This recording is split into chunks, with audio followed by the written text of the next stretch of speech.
네, 안녕하세요. 주식은 역시 끼리끼리세의 끼리씨입니다. 안녕하세요, 이름들. 자, 오늘 또 증시가 올랐습니다. 도대체 왜 계속 오르는지, 그리고 다른 뉴스는 또 뭐가 있는지 확인해보도록 하겠습니다. 같이 공부하시죠. 렛츠 기릿!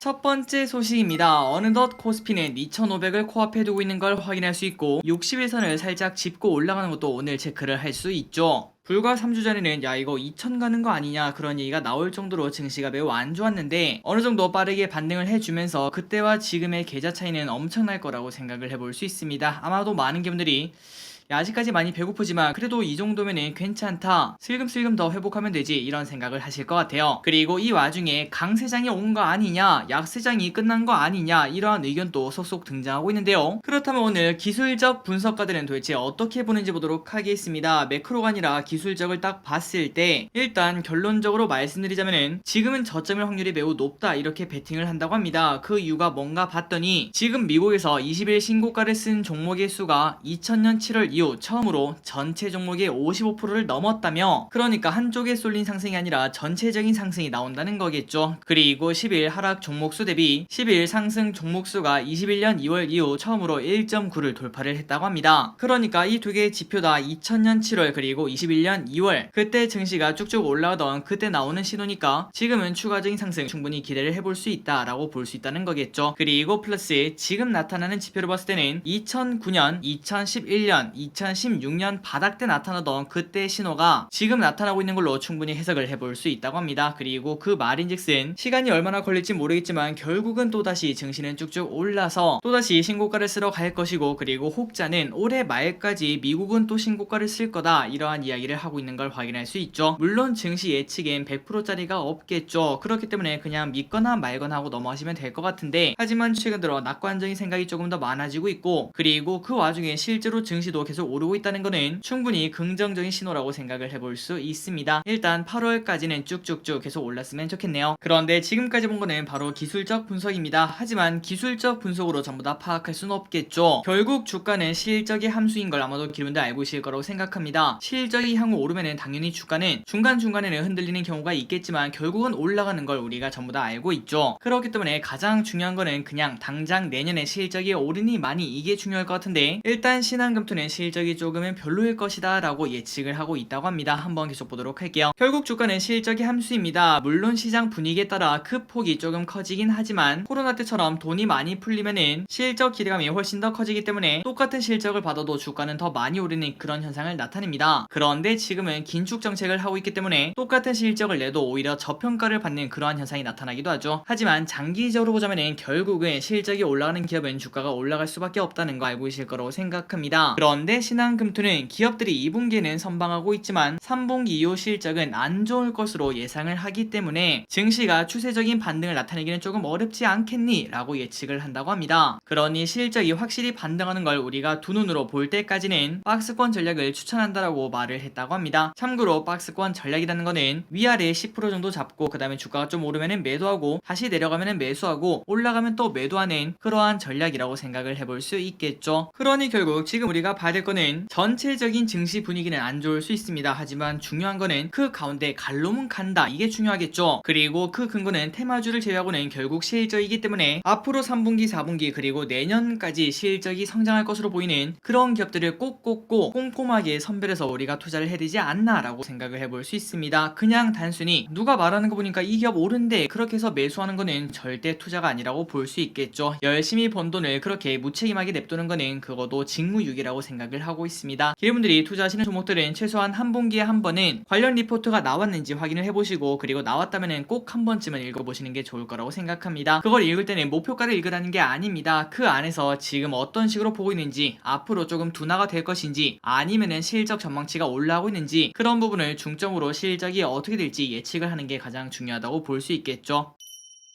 다음입니다. 세비캠 따상 축하드립니다. 저 길이 또 한 주를 받아서 좋은 가격에 매도를 했습니다. 역시 지금은 섹터 미래 기대감이 중요하다고 생각을 해볼 수 있겠네요. 얼마 전에 기관의 평가가 비슷했던 기업이 있었는데 그 기업은 공모가를 하회를 했었습니다. 하지만 세비캠은 따상에 성공하는 걸 확인할 수 있죠. 그렇기 때문에 역시 섹터가 깡패구나 라는 걸 생각을 해볼 수 있고, 그리고 지난주에 진행했던 성일하이텍은 따상을 못 갖고 이 친구가 간 이유는 증시가 조금 반등한 것도 있었겠지만 아마도 유통금액 차이가 아니겠는가, 상장 초반에 금액이 적었기 때문에 조금 더 탄력적으로 움직인 게 아니겠는가 라는 생각을 해볼 수 있습니다. 자, 청약하시고 배정 받으신 분들 치킨 진심으로 축하드립니다. 다음입니다. 오늘 시멘트 관련주가 조금 급등을 했다고 하는데요. 그 이유가 뭔가 봤더니 시멘트 가격이 올해 들어 벌써 두 번째 상승한다는 소식이 나왔다고 합니다. 그러다 보니까 시멘트 관련주가 폭등할 수밖에 없었고, 그리고 몇 프로의 상승이 아니라 시멘트 가격을 10%나 넘게 상승을 한다고 하니까 주가 상승폭이 왼쪽에 봤다시피 매우 큰 걸 확인할 수 있습니다. 그래서 우리가 이러한 뉴스를 봤을 때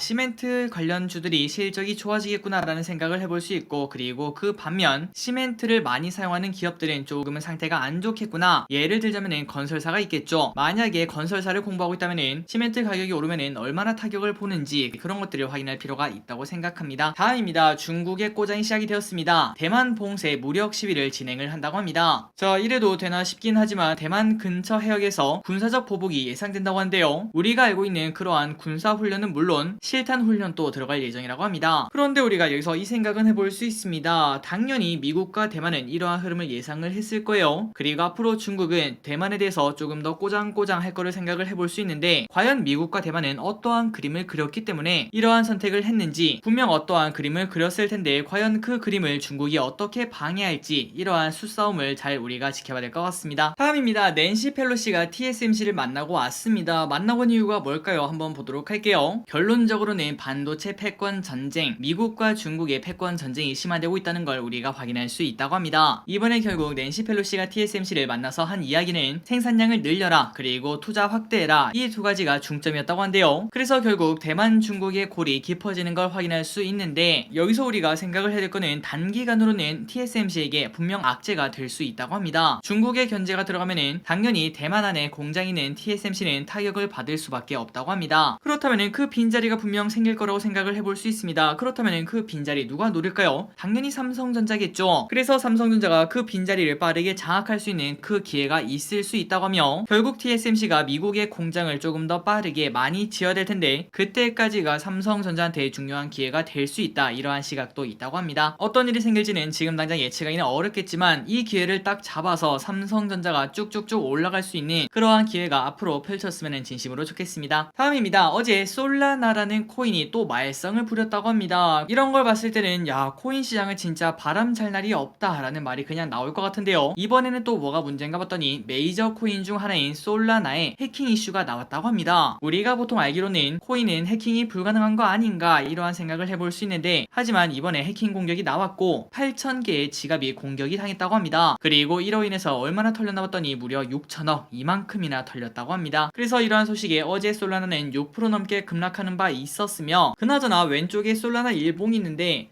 사실 이게 뭐 그렇게 큰 이슈인가 싶긴 하네요. 그 전에 떨어진 게 훨씬 더 큽니다. 왼쪽 차트를 보니까 진짜 코인 시장은 변동성이 크다는 걸 한 번 더 생각을 해볼 수 있습니다. 다음입니다. 내일 아침 다누리가 발사가 된다고 합니다. 내일 오전 8시에 발사 예정이라는 다누리, 과연 관련주는 또 뭐가 있을지 한번 쓱 보도록 할게요. 당연히 우주항공 관련주겠죠. 한화, 한국항공우주, AP위성, 한화시스템, 현대로템, 이런 기업을 꼽을 수 있다고 합니다. 그러니 기분들이 혹시나 우주항공을 좋아하신다면 이러한 섹터가 또 움직이는지 그거를 보시면 좋을 것 같고, 그리고 플러스 다누리의 달 탐사는 당연하겠죠. 한국의 우주산업사의 큰 이벤트라고 합니다. 얼마 전에 발사되었던 누리호는 위성체를 우주로 진출시키는 기초라고 생각을 해볼 수 있는데, 그런데 이 다누리는 그동안 쌓아온 우주공학의 기술의 검증이라고 볼 수 있다고 합니다. 그러니까 이 다누리도 누리호 못지않게 엄청나게 중요하다고 볼 수 있겠죠. 과연 성공을 할 수 있을지, 만약에 성공한다면 내년부터 달을 탐사할 수 있다고 하는데 좋은 결과 있었으면 좋겠습니다.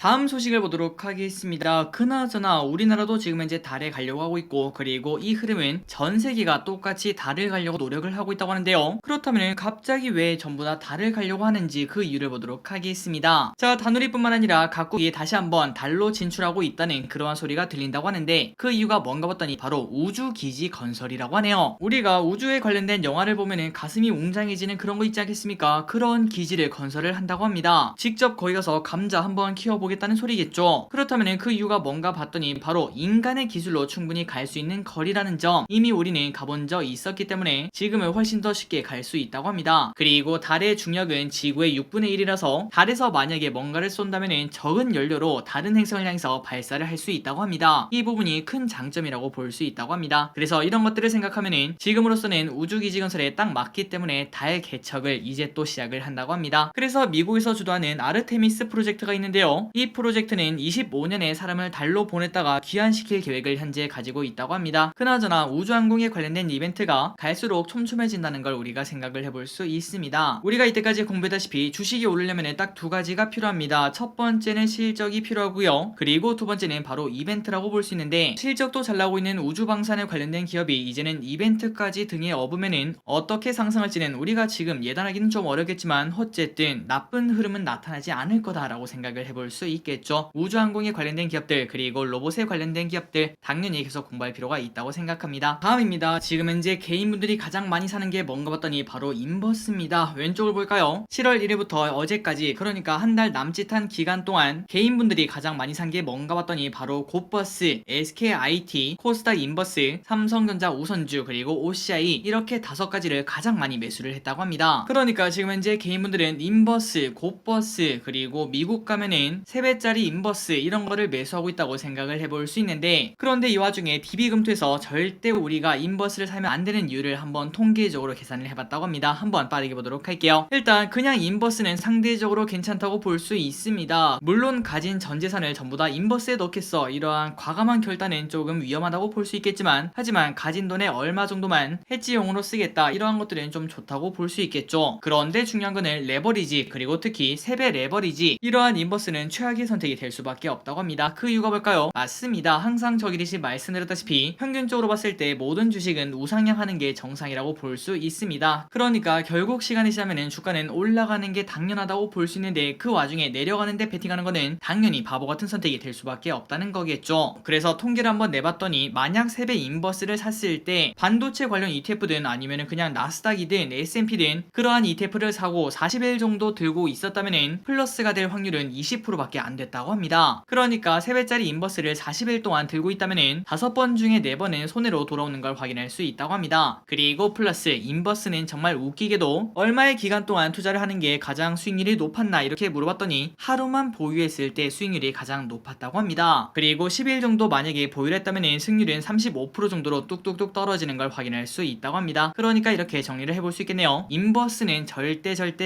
장기적으로 사는 게 아니다. 만약 여러분들이 인버스를 산다면 그거는 딱 하루짜리 매수로 그쳐야 된다, 이러한 데이터를 우리가 확인할 수 있다고 합니다. 다음입니다. 루시드가 또 11%나 폭락했다는 소식입니다. 이 친구는 2주에 한 번은 뭐 10% 급등했다는 소식, 그리고 다음에는 10% 폭락했다는 소식, 이런 소식을 그냥 매주 보는 것 같은 그런 기분이 드는데요. 이번에는 폭락을 했다고 하는데 그 이유가 뭔가 봤더니 생산 목표를 하향을 했다고 합니다. 좀 심각하긴 하더라고요. 원래 올해 목표 생산 목표는 2만 대였다고 합니다. 그런데 올해 초에 1만 2천 대로 거의 반토막 낸 적이 있었으며, 그리고 이번에 또 줄였다고 하는데 얼마로 줄였나 봤더니 6천 대로 하향 조정했다고 합니다. 또 반토막 낸 걸 확인할 수 있죠. 저기리시 봤을 때는 원래 2만 대였다가 한 18,000대, 그리고 한 15,000대 이 정도 줄이는 것까지는 충분히 그럴 수 있다라고 생각을 하지만, 불과 얼마 전에 2만 대를 목표로 했다가 그런데 지금은 6천 대밖에 못 만듭니다, 이렇게 말한 거는 반은 사기 아닌가라는 생각을 해볼 수 있습니다. 그리고 설령 사기가 아니더라도 루시드의 생각이 완벽하게 틀렸다는 걸 우리가 이 데이터로 확인할 수 있는데, 그 역시 루시드는 앞으로의 전망을 잘 하지 못하는 미래 예측에 너무 부족한 기업이 아닌가, 이러한 생각도 해볼 수 있습니다. 어쨌든 루시드 시간 외에서 무려 11%나 폭락을 했다고 합니다. 다음입니다. 구독 서비스가 부담스러워. 저 길이 또 그렇습니다. 요즘에는 렌탈보다 구독이란 단어가 더 많이 쓰일 만큼 구독의 시대라고 볼 수 있는데요. 처음에는 적은 금액에 여러 가지를 누릴 수 있으니까 야 이거는 혁신이다 이러한 평가가 나왔는데 하지만 지금은 하나둘씩 구독 서비스가 쌓이다 보니까 월 몇만 원 나가는 거는 그냥 우습게 나가는 걸 확인할 수 있다고 합니다. 그래서 많은 사람들은 구독 서비스를 해지하거나 같이 쓰는 방식을 매우 선호를 한다고 하는데 지금 저 기릿이 사용하는 거는 딱 두 가지입니다. 웨이브 그리고 넷플릭스 이 두 가지를 사용을 하고 있는데 이 와중에 웨이브도 사실상 런닝맨만 보고 나머지는 안 보기 때문에 조금 아깝다는 생각이 들긴 하는데 어쨌든 이러한 생각을 하신 분들이 정말 많다는 걸 확인할 수 있다고 합니다. 그리고 이렇게 부담이 되는 이유는 최근 들어 멜론부터 여러가지 OTT 가격이 실제로 많이 오르기도 했다고 합니다. 그러다 보니까 지금 우리 지갑의 부담이 조금씩 커져가고 있다는 거겠죠. 다음입니다. 내 친구는 무슨 차를 탈까요? 자 20대 30대가 되면은 차 한 대 장만하고 싶은 게 또 사람의 마음 아니겠습니까? 열심히 돈을 벌어서 차 한 대 딱 뽑은 다음에 드라이빙을 가고 싶은 거 모든 사람들의 욕망이라고 생각을 해볼 수 있는데 그렇다면 올해 상반기에 어떤 차가 가장 많이 팔렸는지 확인해 보도록 하겠습니다. 일단 남자가 차 사는 비율이 높을까요? 아니면 여자가 차 사는 비율이 높을까요? 당연히 남자가 높겠죠. 2대1로 남성이 많은 걸 확인할 수 있고 그리고 남성은 기아 소렌토를 가장 많이 샀으며 여성은 기아 셀토스를 올해 상반기에 가장 많이 샀다고 합니다. 자 이걸 보니까 요즘은 기아가 대세인가 라는 생각도 드네요. 저 길이 또 사실 그렇게 느끼고 있습니다. 로고가 변경되고 난 다음부터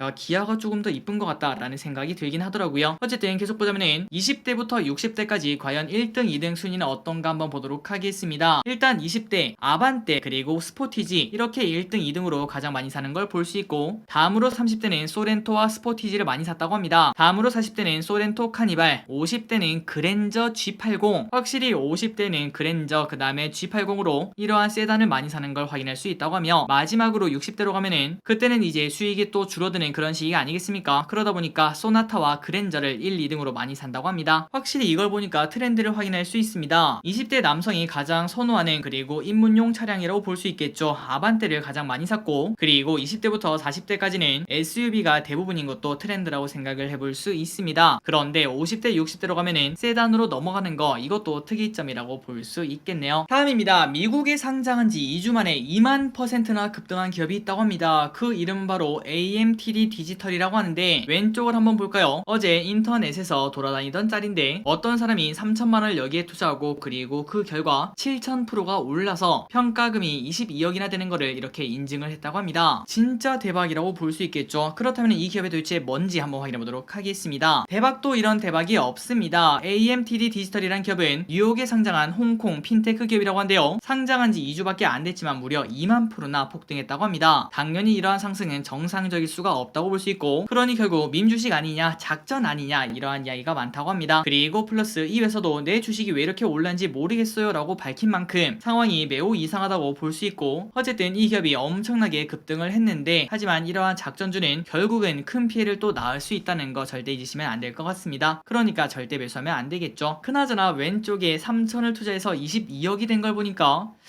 야 이게 한방 인생 한방이다 라는 생각이 또 들긴 합니다. 그런데 이런 행운이 절대 우리에게는 오지 않겠죠. 그러니 우리는 그냥 짧게 보지 말고 길게 보고 좋은 주식 투자해서 노후 대비부터 시작을 하는 게 가장 좋다고 생각합니다. 다음입니다. 오펙 플러스 증산 속도를 줄였다는 소식이 나왔습니다. 얼마 전에 바이든이 찾아가서 유가를 잡으려고 열심히 노력을 했었죠. 하지만 오히려 오펙 플러스는 유가를 잡으려면 증산 속도를 높여서 공급을 늘리면 유가가 잡히기 때문에 증산 속도를 올려야 된다고 볼 수 있는데 그런데 오히려 증산 속도를 줄였다고 합니다. 이것만 봤을 때는 바이든의 체면을 좀 구겼다고 생각을 해볼 수 있겠죠. 고로 이 이벤트는 유가가 상승할 만하다라고 생각을 해볼 수 있는데 그런데 어제 유가는 4%나 급락을 했다고 합니다. 그렇다면 왜 이런 일이 일어났나 봤더니 바로 미국 원유 재고가 440만 배럴이나 증가했다 이러한 소식에 급락을 했다고 합니다. 이 말인즉슨 지금 현재 원유가 조금 남아돈다라고 해석을 해볼 수 있다는 거겠죠. 그러니 결국 수요와 공급 법칙에서 원유가 남아돈다는 거는 수요가 지금 공급보다 적다라는 의미가 되기 때문에 유가의 가격은 당연히 떨어질 수밖에 없겠죠. 그래서 이렇게 유가는 90.66까지 떨어지는 걸 우리가 확인할 수 있다고 합니다. 그렇다면 앞으로 인플레 부담이 없어질까요? 아니면 늘어날까요? 당연히 없어질 거라고 생각을 해볼 수 있고 그런데 그 반면 유가가 이렇게 하락한 이유가 결국 원유 사용량이 줄었다는 거고 그 말인즉슨 이거 진짜 침체 오는 거 아니냐 이러한 걱정이 많아지는 거는 우리가 지속적으로 생각해볼 악재가 될 수 있다고 합니다. 어쨌든 오펙이 증산 속도를 줄였는데 미국의 원유 재고가 이렇게 엄청나게 증가를 했다고 하니까 WTI는 급락 마감했다고 합니다.